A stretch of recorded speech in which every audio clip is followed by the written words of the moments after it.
करवा चौथ की कथा बहुत समय पहले की बात है। एक साहूकार के 7 बेटे और उनकी एक बहन करवा थी। सभी सातों भाई अपनी बहन से बहुत प्यार करते थे, यहाँ तक कि वे पहले उसे खाना खिलाते और बाद में स्वयं खाते थे। एक बार उनकी बहन ससुराल से मायके आई हुई थी। शाम को भाई जब अपना व्यवसाय बंद कर घर आए तो देखा उनकी बहन बहुत व्याकुल थी।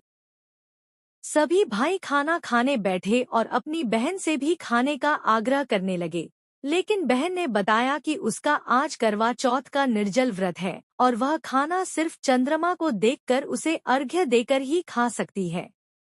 चूंकि चंद्रमा अभी तक नहीं निकला है, इसलिए वह भूख प्यास से व्याकुल हो उठी है। सबसे छोटे भाई को अपनी बहन की हालत देखी नहीं जाती और वह दूर पीपल के पेड़ पर एक दीपक जलाकर चलनी की ओट में रख देता है।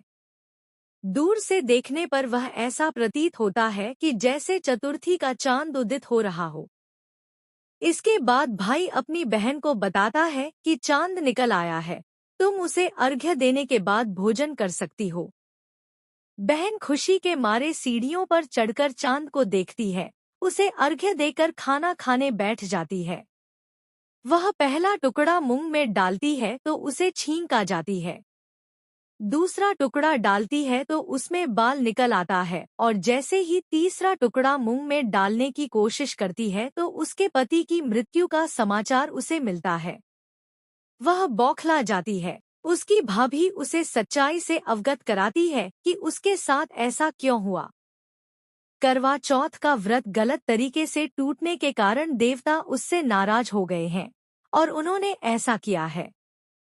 सच्चाई जानने के बाद करवा निश्चय करती है कि वह अपने पति का अंतिम संस्कार नहीं होने देगी और अपने सतीत्व से उन्हें पुनर्जीवन दिलाकर रहेगी। वह पूरे 1 साल तक अपने पति के शव के पास बैठी रहती है, उसकी देखभाल करती है। उसके ऊपर उगने वाली सुईनुमा घास को वह एकत्रित करती जाती है। 1 साल बाद फिर करवा चौथ का दिन आता है।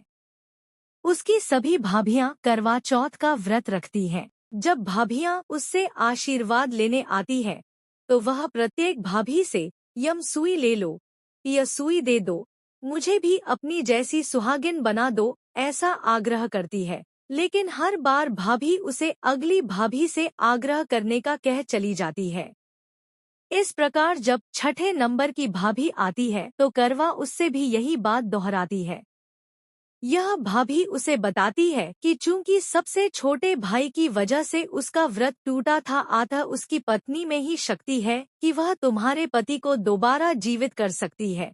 इसलिए जब वह आए तो तुम उसे पकड़ लेना और जब तक वह तुम्हारे पति को जिंदा न कर दे, उसे नहीं छोड़ना। ऐसा कहकर वह चली जाती है। सबसे अंत में छोटी भाभी आती है। करवा उनसे भी सुहागिन बनने का आग्रह करती है, लेकिन वह टाल मटोली करने लगती है। इसे देख करवा उन्हें जोर से पकड़ लेती है और अपने सुहाग को जिंदा करने के लिए कहती है। भाभी उससे छुड़ाने के लिए नोचती है, खसोटती है, लेकिन करवा नहीं छोड़ती है। अंत में उसकी तपस्या को देख भाभी पसीज जाती है और अपनी छोटी अंगुली को चीरकर उसमें से अमृत उसके पति के मुंह में डाल देती है। करवा का पति तुरंत श्री गणेश कहता हुआ उठ बैठता है।